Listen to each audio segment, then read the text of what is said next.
السلام عليكم ورحمة الله وبركاته. اللهم صل وسلم وبارك على سيدنا محمد وعلى آله وصحبه أجمعين. ازيكم حبايب قلبي، عاملين ايه؟ رب تكونوا بخير وبأفضل حال. وحشتوني كتير من آخر فيديو نزلناه مع بعض. صباح الجمال، صباح السعادة، صباح كل حاجة حلوة ولكم طيبة. طبعا ده كان فطارنا كده. انا مفطرتش اليوم ده، اياد كان جاي بدري، كان الساعة 12. انا منزلكم اليوم النهارده يوم الحفلة، فانا منزلاه بصوا طازة على طول كده اهو. انا رجعت بدات اشتغل عليه وبدات ان شاء الله باذن الله هينزل لكم النهارده. هو متاخر شويه بس مش مشكله. المهم انا هنا بقى كنت طبعا الاولاد جم، اياد جه من الحضانه، انتوا عارفين شويه تعبانه مش بوديها. جه من الحضانه، نيمتهم، اكلتهم ونيمتهم شويه، وكنت طبعا ما نمتش. وبعد كده قمت بقى ايه، حميت كل واحد فيهم ولبستهم. دي الاطقم اللي كانوا لابسينها صورتهم بقى في مدخل البيت بتاعنا.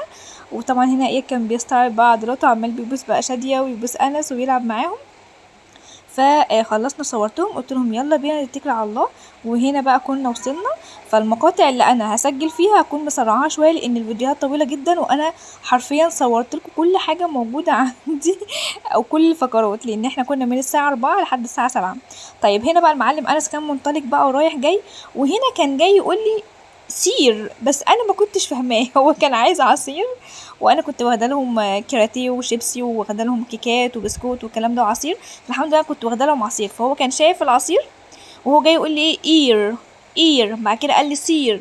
فين لما انا جت في دماغي ان هي عصير لاني اول مره يقولها. فالحمد لله يعني. المهم عايزه اقول لكم ان انا اول ما دخلت ونزلت انس كده، انس انطلق يلف يلف يلعب في الملعب. طبعا زي ما انتم شايفين واسع جدا والاولاد بيلعبوا.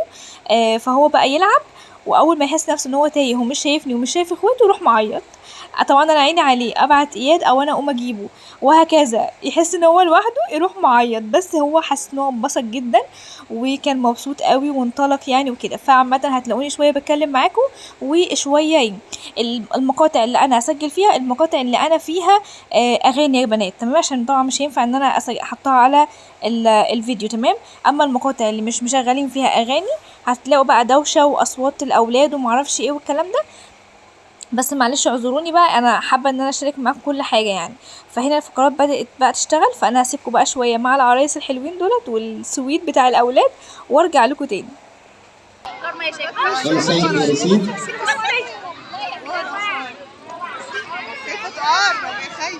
اياد اجري روح ويلا بس يلا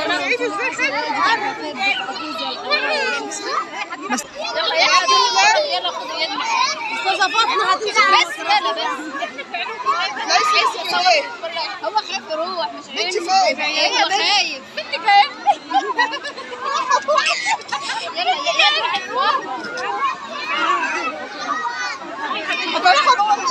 حبايبي حبايبي مش عايزين حد يضرب العرايس، هنرقص معاهم بس. محدش يضرب العرايس عشان لو العرايس اتضربت هيخش جوه. ايوه العيال بتضربهم فعلا، العيال الكبيره اللي موجوده كبيره الكسوانه خايفين. ايوه انا واقف مش عايز يروح. ايوه مش خايفين ولا خايفين يا ماما، مش زينا ولا زينا يا ماما، لابسين وش. ايوه ده شايل واحده والبنت هتبطلها من ماما مش مخرجين بقيت العرايس ليه؟ ما هو كل شويه طلع حاجه من واحده واحده. انت لما شافت الغوريلا بقت مرعوبه. لما نغني الغوريلا بتقعد تعمل كده بدماغها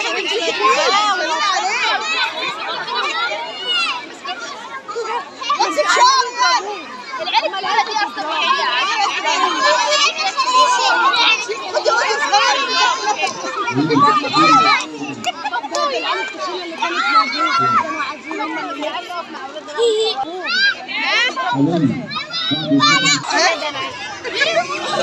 وتسلم على النار.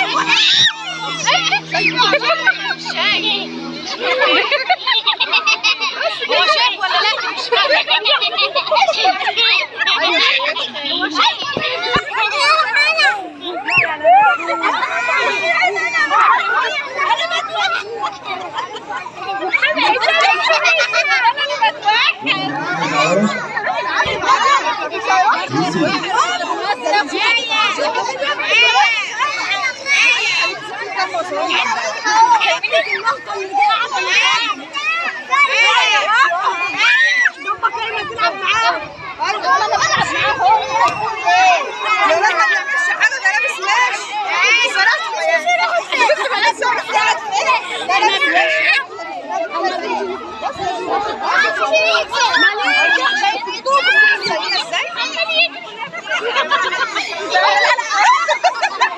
لا انت بتعاكس بقى.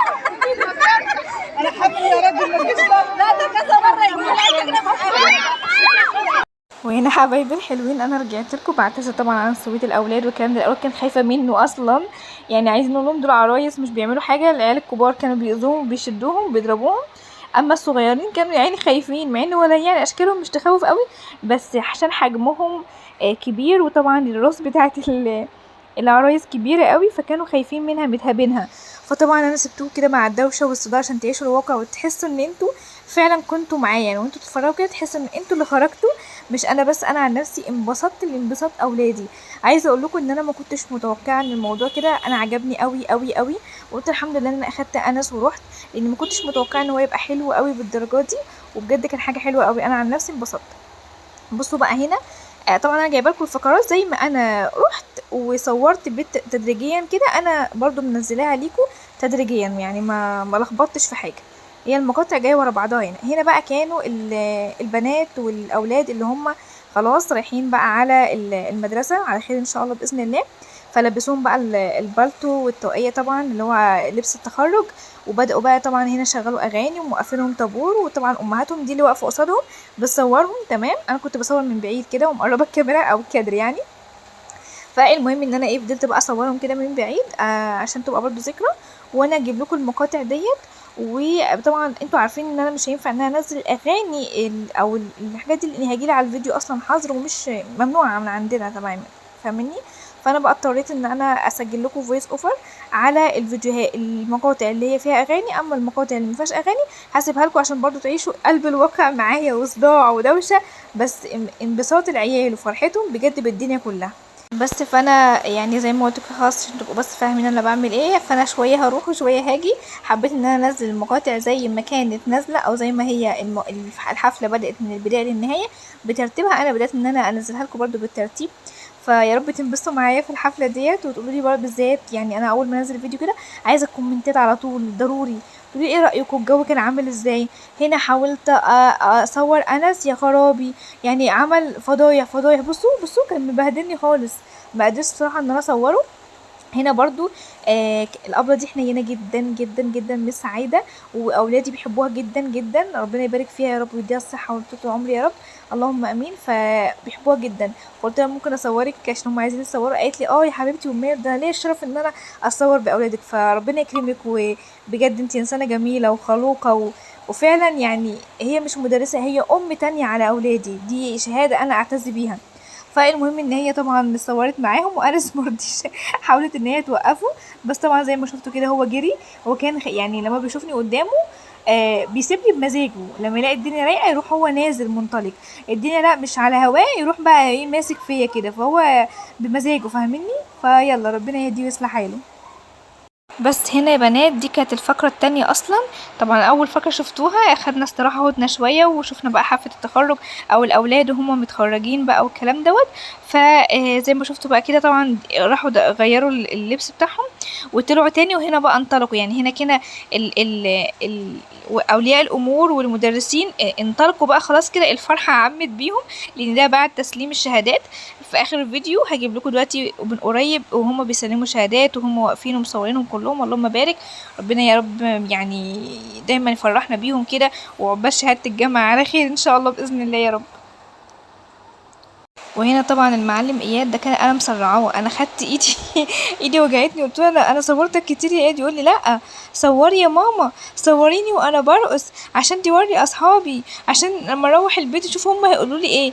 فقولوا طب مش لما اخلص الفيديو يا اياد واجي اوديه انزله، ساعتها هم يشوفوه ويقولوا هم لا صوريني عشان يعرفوا ان انا بعمل حركات وبعرف ارقص. عايزه اقول لكم ان انا ايدي وجعتني، انا هنا كده مسرعه كتير، بس هو بقى يعني لا مبسوط ومتكيف قوي. صوريني هنا بقى كنت بقول له اتاخر كده شويه عشان اجيبه، وهو شادي كانت عماله بتزن عشان تعبانه وكده، فمصدقت ان هي اندمجت وعماله بترقص كده بالراحه كده مع نفسها، فعايز اصوره. هو معتقد ان انا بصور شاديه بس ومش جايباها، هو عماله اقول له والله انت ظاهر في الموبايل، والله انتوا اتنين جايين. فواحده جنبي من اولياء الامور عملت له زي والله يا ابني انت ظاهر، فلا وريني كده، قالت له انت هتشوف ازاي فهو هنا كان جاي يتفرج عايز يشوف هو فين، قلت له هتشوف ازاي وانا كنت بصورك يا اياد، هتشوف ازاي. بس فبصراحة كان يوم جميل جدا، انا انبسطت. انا اصلا كنت الاول قلت لا مش هوديهم، لان كنت مفكره ان اولياء الامور مش هيكونوا موجودين، وانا الحمد لله الحمد لله الحمد لله ان انا لما رحت شفت مكان هو امن تمام. بس برضو شايفين الممر اللي قدامي دلوقتي اللي انا مصوره دلوقتي، اللي قدامه الناس ده يعني ممكن الاول تروح عنده وتطلع لبره ومحدش ياخد باله، فاهميني؟ فان الام تكون مع اولادها تكون مسؤوله عليهم، فدي حاجه حلوه برضو. وبصراحه انا اتبسطت، يعني جبت انس برضو ايه، انا اتبسطت قوي ان انس يعني اتبسط وخد على الجو بسرعة، وبقى دلوقتي عايز بقى يخرج على طول ويروح هنا ويقف لي على الباب دلوقتي يقول لي تحت افتحي الباب، عشان هو مش بيخرج يا عيني. فاللي هو ايه مبسوط بقى. هنا طبعا كان خلاص كنا في نص الوقت، انس كان فصل كان فصل وجي نام على رجلي فانا جيت بصوره فلقيته بيعمل لي الحركة دي، قلت والله العظيم انزلها لكم فهو كده نايم وخلاص، هو كده بياخد القيلولة، هو ما نامش، هو قاعد بس ارتاح شوية وبعد كده نزل ايه كمل لعب تاني. فهنا كانت قيلولة شوية استراحة كده عشان انس ايه كان عايز ايه يستريح. هنا بقى كانت شوشو جاية قالت لي انا عايزة اقعد، شوشو عشان تعبانة ومتهابة ومش قادرة تنطلق لوحدها. اياد لا، اياد عايز يقعد في الشارع، ما عندوش حدود، ما عندوش يعني هو يستكفى، ما عندوش خلاص شبعت، ما عندوش شبع، ما عندوش ان انا خلاص انتهيت تعبت ارتاح شوية، لا عنده طاقة رهيبة جدا. اياد عايز يروح هنا ويروح هنا ويتنطط ويجري. عايزه اقول لكم ان انا ال3 ساعات دول انا عايزاه برضو يتحرك براحته وياخد وقته، بس خايفة عليه الواد مش عارف ياخد نفسه، لا جري جري جري جري ويلعب ويجيلي ماما انا عملت كذا، اقول له ماشي حبيبي العب بس بالراحة، يجري وجاي بقى مش قادر ياخد نفسه ووشه محمر وعرق.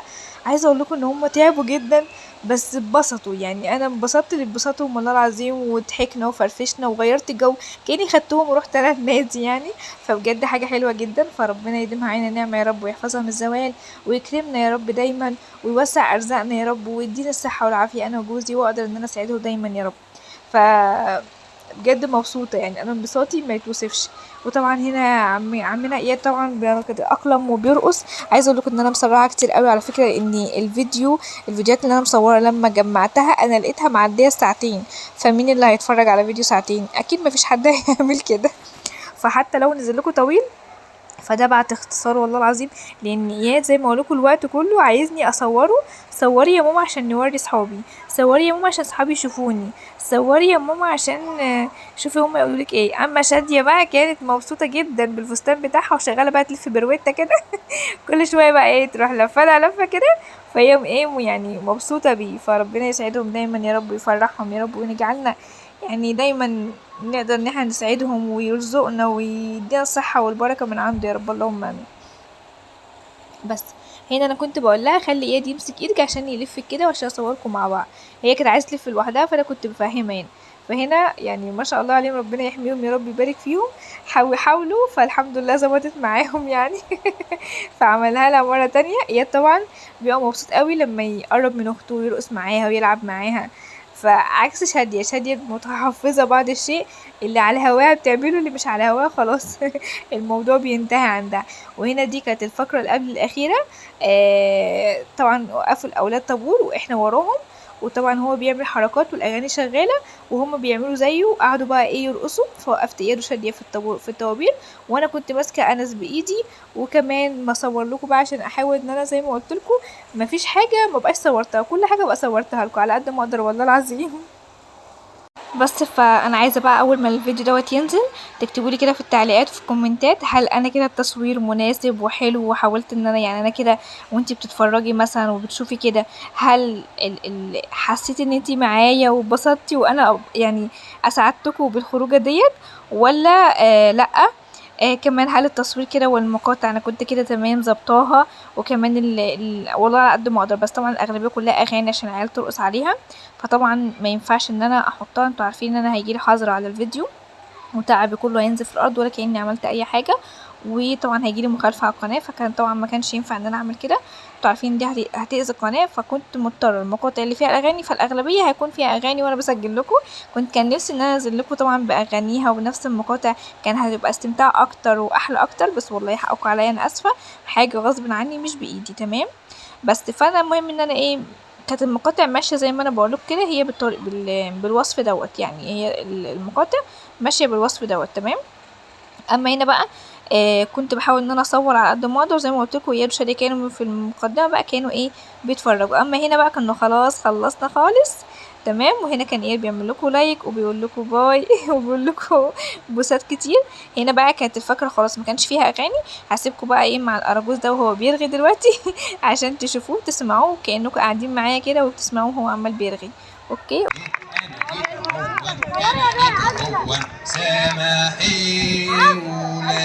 سماحولة ايه اسمها سنة حلوة. لا اسمها سماحولة. بقول لك اسمها سماحولة. انت مين انت؟ انا ايوه انت. انا ناصر. انت مين؟ انا ناصر. انا اكثر واحد ناصر يا اصدقائي. ايوه انا ناصر. طب انت ناصر وانا ناصر وكل اصدقائنا الشطار الحلوين دول ناصرين. انت اسمك ايه؟ انا اسمي ناصر. اسمك ناصر. طب وجاي ليه النهارده يا ناصر؟ انا جاي النهارده عشان خاطر اصدقائي الحلوين دول عزموني وكلموني في المحلول. ايه ده يا بابا؟ ده اسمها عزموني وكلموني في المحمود. لا عزموني وكلموني في المحلول وانا رديت عليهم وكلمتهم في اللفلفون. طبعا دخلت المدرسه. ايه ده يا بابا؟ ده اسمها المدرسه. لا هم غيروا اسمها. ليه بقى؟ عشان انفلونزا الصراصير. ايه ده يا بابا؟ ده انفلونزا الصراصير ايه بس؟ في حاجه اسمها انفلونزا الصراصير؟ يا ناصر يا حبيبي انت في مدرسه ايه؟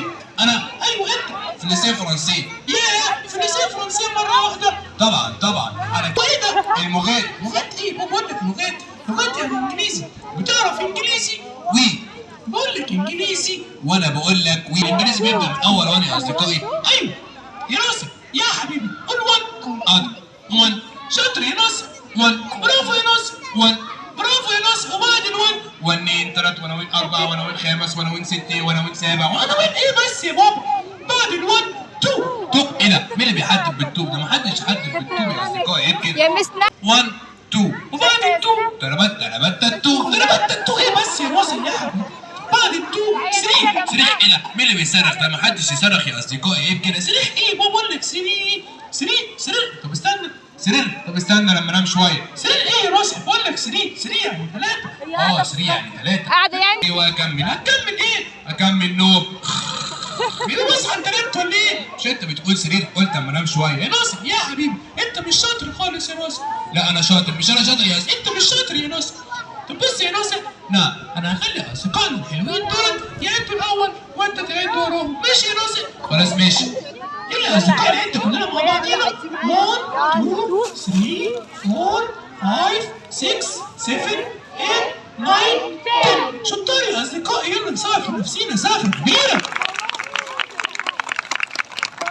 شفت بقى يا ناصر الشطاره؟ شفت البصاره طعمها جميل خالص. بصاره ايه بصاره؟ انت بقول لك الشطاره تقول لي البصاره يا ناصر. تعرف تعد زيهم كده؟ ياه ده انا عد زيهم يا ناصر. بص يا ناصر. نعم سيبك من الانجليزي. ما انا باللحمه الميزي ما بحبهاش. بص يا ناصر انت في سنه كام؟ في سنه اولى؟ لا فوق. في سنه ثانيه؟ فوق. في ثالثه؟ فوق. في رابعه؟ طب انت بتاخد ايه في كي جي 3 يا ناصر؟ باخد علوم وباخد جغرافيا وباخد انجليزي. ياه بتاخد كل ده يا ناصر؟ طبعا. طب بتاخد ايه في العلوم؟ ازاي نعرف نعوم؟ تقوم ايه بس يا بابا؟ انت جاي تتعلم سباحه هنا يا ناصر يا حبيبي.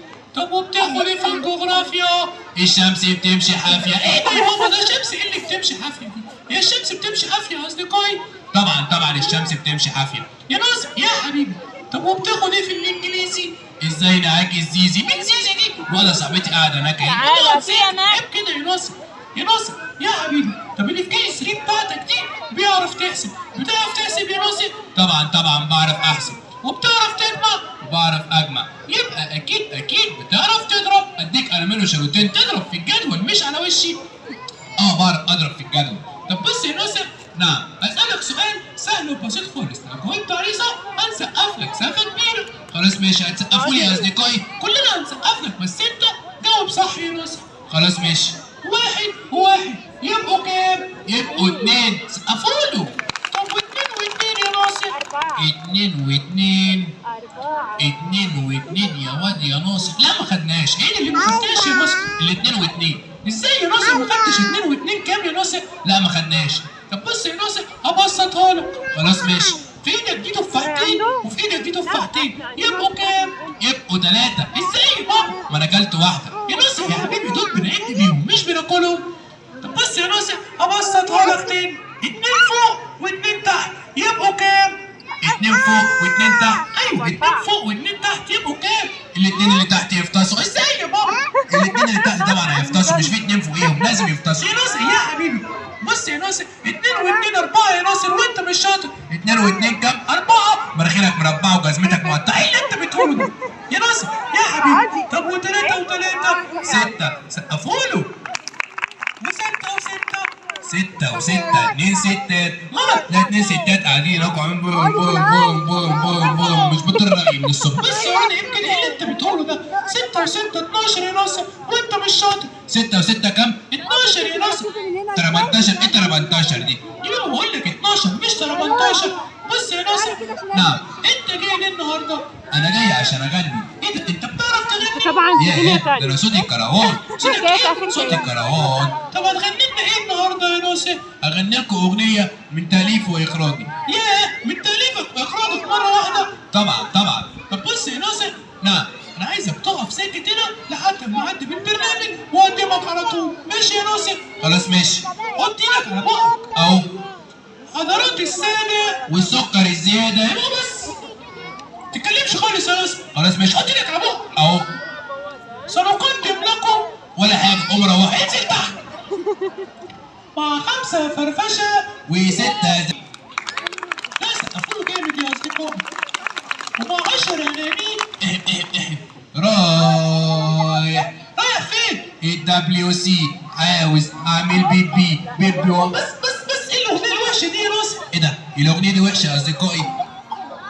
يا حبيبي انا عايزك تغني لنا اغنيه ماما زمانها جايه، بس هتاخر شويه. يا بنتي مامتك هتروح السوق، مالكش دعوه بمامتي. ايه الاغنيه بتقول ماما زمانها جايه بعد شويه. خلاص ماشي هتغنوا معايا يا اصدقائي. كلنا هنغني معاك يا ناصر. خلاص ماشي انا اقول ماما وانتوا تقولوا زمانها جايه. ماشي يا اصدقائي؟ خلاص ماشي.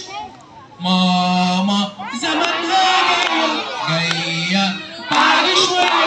ماما يا ماما هات المصروف يا ماما، هات الكنزايه يا ماما، هات السندوتش يا ماما، هات البامبرز يا ماما. بامبرز ايه وسندوتش ايه بس يا ناصر؟ ايه ده؟ الاغنيه ما فيهاش بامبرز؟ لا ما فيهاش بامبرز ولا سندوتش ولا سندوتش. بص يا ناصر، نعم انا عايزك تغني لنا اغنيه ذهب الليل. خلاص ماشي. ذهب الليل وطلع الفجر والعصفور هوهو. ايه بقى يا بابا ده؟ العصفور بيصوصو مش بيهوهو. لا العصفور بيهوهو، مش العصفور بيهوهو يا اصدقائي. يا بابا كلهم بيقولوا لك العصفور بيصوصو مش بيهوهو. لا العصفور بيهوهو يا بابا، العصفور بيصوصو.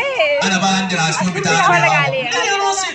عشان عصفور حراسه. ايه ده؟ هو في عصفور حراسه يا ناصر؟ طبعا في عصفور حراسه، ومش في كلب حراسه. ايوه في كلب حراسه بس مفيش عصفور حراسه يا ناصر. طب بص يا ناصر، نعم انا عايزك تقول لاصدقائنا الشطار الحلوين دول كلمه حلوه. بسبوسه ايه؟ بقول لك قول لهم كلمه حلوه. قول لهم كل سنه وحضراتكم طيبين. حاضر. كل سنه وحضراتكم ايوه طبخين ايه بس يا ماما؟ طبخين ملوخيه. مين بيحب الملوخيه؟ ملوخيه يا ناصر يا حبيبي. قول لهم كل سنه وحضراتكم طيبين. حاضر. كل سنه وحضراتكم ايوه مطبلين ايه بس يا ماما؟ امال هيفضلوا قاعدين ساكتين كده؟ لازم يطبلوا ويرقصوا يا ناصر يا حبيبي. قول لهم يا ناصر كل سنه وحضراتكم طيبين. حاضر. كل سنه وحضراتكم ايوه مروحين فين بس يا ماما؟ امال هيباتوا هنا يعني؟ مالكش دعوه. يلا يا ناصر قول لهم بقى كل سنه وحضراتكم طيبين. يلا خلينا نقول باي باي يا رجوز. وانا خلاص خلاص مسافة كنا كبيرة. مروحين، سبتهم بس يلعبوا شويه بعد ما الدنيا هديت كده. خليت انس بقى ينطلق. بصوا انس بقى عمال بيمشي بقى وبيلعب، ويروح يلعب كوره دلوقتي مع شويه عيال صغننين زيه كده معرفهمش الصراحه، بس هو يلاقي كوره بقى هيفهمني بقى انا رايح مع الرايحين وجاي مع الجايين اي حاجه. بصوا بقى هنا بقى خلاص شاف الكوره وشاف البيبي الصغنن اللي زيه ده، فقال يلا والله مبقاش لوحدي. بس هنا بقى يعني العيال هيشتغل بقى، اياد والعيال وانس كلهم عايزين الكوره. بس عايزه اقول لكم ان هم فعلا انبسطوا الحمد لله. رب يديمها علينا نعمه خاصه من زوايا يا رب، ودايما يعني يديني الصحه والعافيه ان انا اقدر ان انا اساعدهم كمان ويرزق باباهم يا رب بالخير كله عشان يقدر برضو يسعدهم وينولهم اللي في بالهم ان شاء الله باذن الله ونقدر ان احنا نعيشهم عيشه مرتاحه وعيشه حسنه يعني. بس مش عايز حد هنا عند الكهرباء. حبيبي مش عايز حد من الكهرباء. خليكم كلكم بصوا هنا. دلوقتي ولا اخدته كملت بس الفيديو وعايزه زي ما شايفين دي اغاني خليه يبص لي طيب. انا ما دور عليا تعرفوا مع بعض. طمن جه هنا. يعني انا مش انا ده خليهم انا رايحه. طب صوروهم اللي جايين معانا.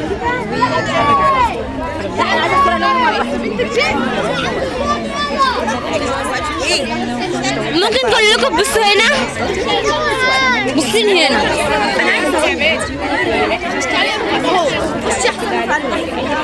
مالك ومالك فين؟ شوفوا على الفيديو الجديد والسلام عليكم ورحمه الله وبركاته. باي باي.